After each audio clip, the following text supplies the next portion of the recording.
The workshop was always the most important set for me. It was the space that was going to tell you before he got captured and builds the Mark I suit that he's a guy who likes fabricating, he likes working with his hands. We have him working on a 32 Ford that we show in a picture that he's working with his dad on. And it just shows that he's a bit of a gearhead. He's a guy who, not only is he a genius as far as design goes, but he actually has a hands-on knowledge of how to build things. And he's an inventor, but the type of inventor who doesn't just work with a pencil. That was important to make that leap so that it didn't just jump into fantasy land when he was in a cave and builds this suit. That he makes a breakthrough that was inevitable because he has a mind that is capable of these kind of realizations. So we put together a shop that would be any car builder's dream. We have everything from old English wheels that look like they were passed down from generation to generation. Maybe they were his dad's that were passed down. And then you also have like CNC machines that are sort of state-of-the-art, you know, or plasma cutters. And everything we figured was tied in and automated to the brain of the house. So I wanted to create a real mix of high-tech and low-tech. Why are you hustling me out here? Where are you going? You have plans? Yes, as a matter of fact, I do.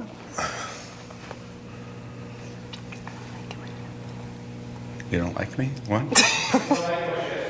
I don't like you. I don't like it when you have plans. Well, I'm allowed to have plans on my birthday, so there you go. Is it your birthday? It is. Again? Isn't that funny? Same day as last year. Wow. Yeah.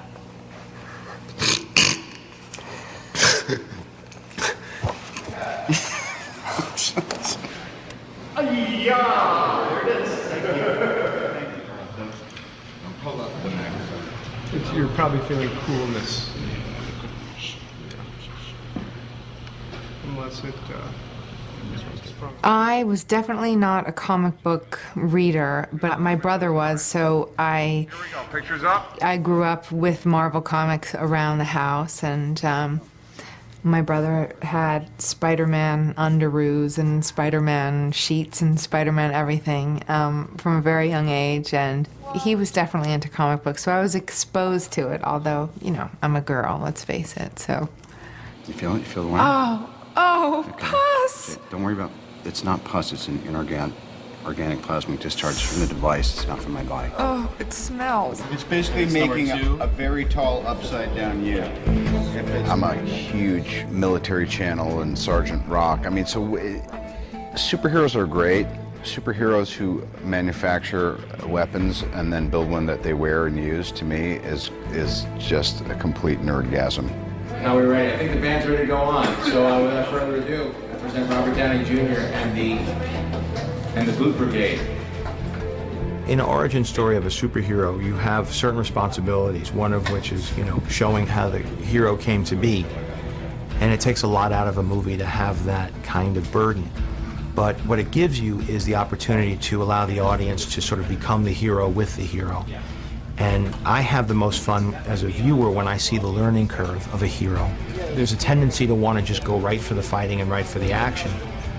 But I know my favorite part of the first Spider-Man film was watching him come to terms with his powers, learn how to swing from his webs. And I referred back to a lot as we met and went to pre-production meetings talking about what the set pieces would be. I thought you said you were done making weapons. It is. This is a flight stabilizer. 3, 2, 1, go!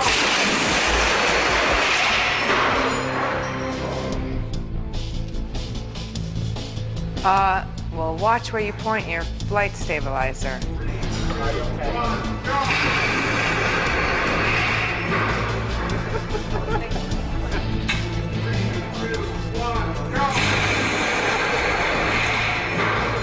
It's really dangerous. I like the guy that he's probably just as likely to kill himself trying to save people as he is to do the right thing. 2, 1. As far as Robert Downey doing stunts, he wants to keep doing more and more, and I got to keep reining him back because he's very game to just keep right on going.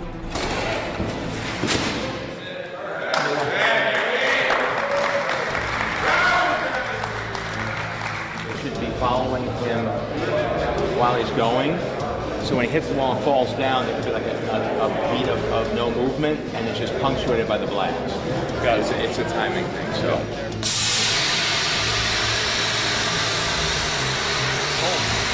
I like to think that I can do a ton of stuff, and I'm pretty game and physically able, and probably should be for the next, like I said, 5 to 7 years.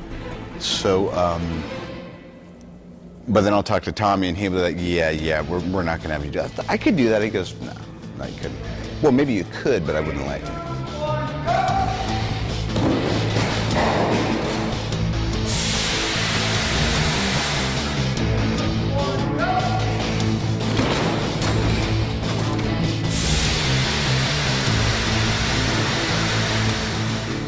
It still hurts, but it hurts every day. Getting up looking like this.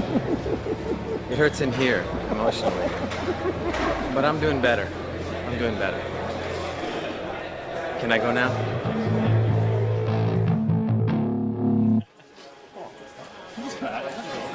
Okay. Thank you.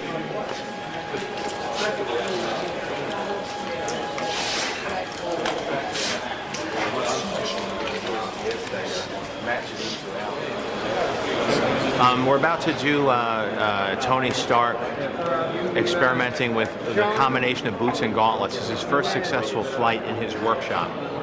Robert here has done a lot of training on this wire rig, and the tests we've done were pretty successful. Ready and action. You're off right here. Frame up on me. Good. Day 11, test 37, configuration 2.0. For lack of a better option, dummy is still on fire. Safety, if you douse me prematurely, I swear to God, I will donate you. You'll be at a city college. All right, we're gonna start off really nice and easy. Don't talk when I'm talking. 1% capacity in 3, 2, 1. Nice. 3, 2, 1, drop. Great. Steady. I've done wire work both as an actor and as a director in the past. I think people have been seeing wire work for so long that whether consciously or subconsciously, they could tell where the pick points are, they could tell where the wires are attached, and even if you use, computers to paint everything out, there's something about the physics of it that is unconvincing to me. And I was very skeptical if we could use it at all or if we take the audience out of the movie. What we did was we developed a way by which the character was picked or supported by his feet. So he wasn't being suspended by his center of gravity or his hips or his back, as is usually done in these films. Hey, sorry. Clean up later. His feet are supporting his weight. So it actually looks like he's being supported by the blast of the repulsors in the bottom of his boots. And you can see the dynamics as he's flying through the air feels much truer to what the real physics of flying being powered by your feet would be. Learning one's powers is always the most fun. Okay. What would happen to you or to me or to anybody putting this thing on and trying to operate it? It's like surfing. I feel pretty clumsy in the beginning. And here he's wearing an engine, pretty elaborate thing. Yeah, I can fly.